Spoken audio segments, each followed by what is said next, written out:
പുള്ളി എന്നെ മാർച്ച് 8-2018 ബാംഗ്ലൂർ കൊണ്ടുവന്ന് വിട്ടിട്ട് പുള്ളി ഇപ്പം പറയുന്നത് ഞാൻ ആരുടെ കൂടെ ഒളിച്ചോടി പോയി എന്നാണ്.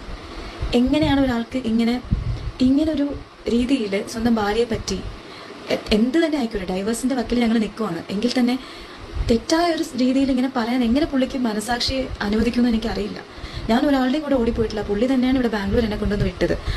മാർച്ച് മുതൽ ഞങ്ങൾ സെപ്റ്റംബർ 2018 വരെ ഞങ്ങൾ കാണുന്നുണ്ടായിരുന്നു. ഞങ്ങൾ അങ്ങോട്ടും ഇങ്ങോട്ടും വീഡിയോ കോൾസും മോനെ പുറത്തു കൊണ്ടുപോലും ഒക്കെ ഉണ്ടായിരുന്നു ഇടയ്ക്കിടയ്ക്ക്. അതിനിടയ്ക്ക് ഞാൻ രണ്ടാമതൊന്നും കൂടെ കൺസീവായി. അത് പുള്ളിയുടെ തന്നെ സെക്കൻഡ് ബേബിയാണ്. പക്ഷേ അത് മെഡിക്കൽ ടെർമിനേഷൻ ചെയ്യേണ്ടി വന്നു. ഇപ്പം പുള്ളി പറയുന്നത് അത് പുള്ളിയുടെ കുട്ടിയല്ല എന്നൊക്കെ പുള്ളി പറയുന്നുണ്ടോ. അതെനിക്ക് മനസ്സിലായി. ഇത്രയും ദുഷ്ടനായ ഒരു വ്യക്തിയുടെ കൂടെയാണ് ഞാൻ കഴിഞ്ഞതെന്ന് എനിക്ക് ആലോചിക്കുമ്പോൾ എനിക്ക് എന്നോട് തന്നെ വെറുപ്പ് തോന്നുന്നു.